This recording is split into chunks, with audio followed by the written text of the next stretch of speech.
Okay, so, as a person that was sticking their pinky toe into the whole commentator community to get a feel for it, to see if I can use it to better some skills that I would like to use later on for the channel, I have come across what was going on with Spoctor theory and the way people handled it. I find myself disappointed. Not angry, not surprised, just disappointed. And not even at him. If you want to hear more about it, I will direct you to the channels that will explain it a hell of a lot better than I could. Much better than I could. And better than what I've been hearing. Because God forbid people look shit up. But I'm getting ahead of myself here. Okay, so look. I'm not going to go over the Spoctor thing. I'm not even going to say a word on it. Instead, you're going to hear me read crappy creepypastas. Like I said, I'm not going to say a word on this subject. So yeah, enjoy yourself, sit back, listen to these creepypastas. Enjoy. Oh, and I'm going to be using a new editing technique for this, so let me know what you think about it. Alright then, let's begin.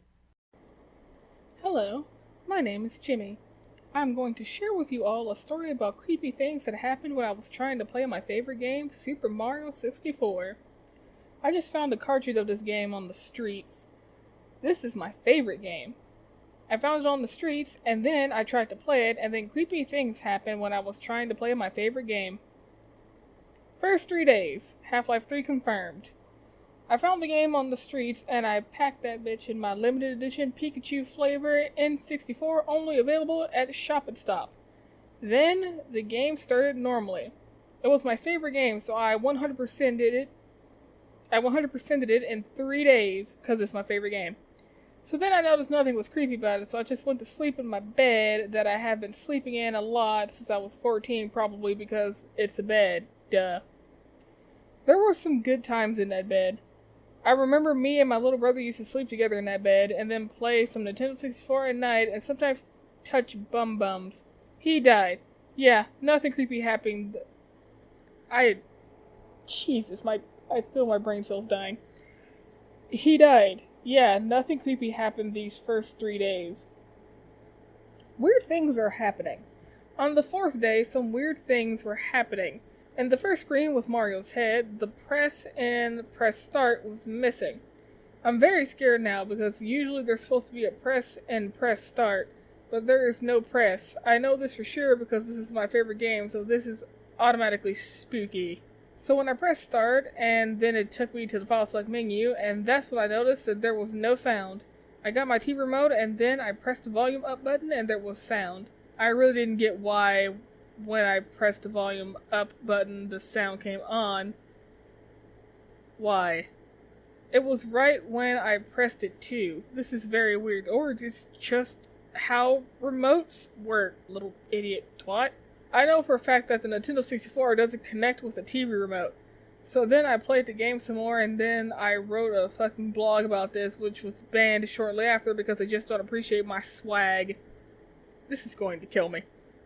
Later, after, the creepiest thing happened. The nerdy guy with the glasses who's on a cloud that represents your camera in the game was replaced with the floating face of my dead brother. I recognized it because I love my brother. Afterwards, the game just went to a red flashing screen and then playing really loud noises. I didn't know how to fix this, so I tried turning off my Nintendo 64 and it wouldn't turn off. Then I tried to turn off the TV, still nothing. I tried unplugging everything, calling the electric company, asking them to turn off my electricity, burning the house down, and it was still doing that scary thing. Blood. Oh no! I'm not even making that up. In parentheses, it literally says, oh no. Blood. Oh no! Was dripping from my TV. So then I had about enough of this, and I got mad and ate a motherfucking Pop-Tart, bitch. This is my life. This is how I die. Later that day, I tried one more thing. I threw a Snickers bar at my Nintendo 64 and the red flashing and loud noises stopped. I knew why it stopped. It's because my Nintendo 64 was just hungry. I think my dead brother was trying to teach me a lesson that I should care more for my stuff on 20 other posts and... Nope, I read that correctly. I should care more for my stuff on 20 other posts in 1 hour, or I'll come to your house and kill you. Don't believe me? Look up Michael Jackson. I slit his throat real good. Real good. Fuck did I just read? Well, whatever. I said I was going to keep reading these, so next one. I, Rose, was driving to school. My parents tell me that they brought lunch for me. I was happy. I walked to my class, 5th grade, and the kids there were Jane, Jeffrey, Natalie, Lou, Jeffrey's little brother, James, Josh, John, Jameson, Dan, Aaron, Jared, and Cleo. I was friends with Jane, Jerry, Natalie, and Lou, but we never really liked Cleo as she friend to be cool all the time and wanted to be cool and thought she was friends with her. One time she got in a fight with Jane and I ran up and punched her and grabbed her by the neck and punched her again. She grabbed a rock and chucked it at me. It hit my hand and made my fingernails start to bleed. I pulled out a pencil and stabbed her in the gut. She went to the hospital. The next day, Jared was getting on our nerves. He called Natalie a whore and made fun of me. Him and his friends followed me to the bus, and when the bus stopped by my neighborhood, they came out with me.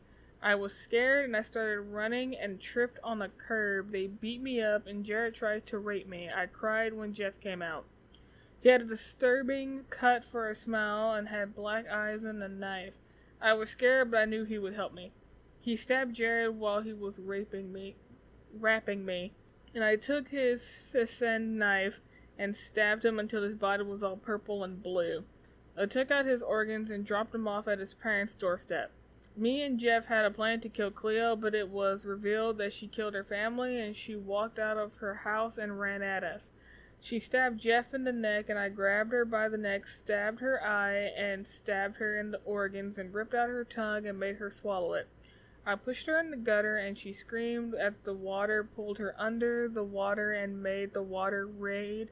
And eventually there was a drop off. She splattered. I went to Jeff crying and he told me that he loved me. I said the same. He closed his eyes and we kissed and then he died. I cried for days. 1 year later. Jared recovered and while I was sleeping he came in my room. I sleep in only my underwear and I felt something touching my private part. I looked, it was Jared. He took his wiener and stuck it in me. I cried. She came in and cracked his neck open. It was Jane. I stuck my thumb in his eyes and twisted them and pulled his eyes out and fed them to him. I disemboweled him and Jane put him in a big lid on fire and burned it.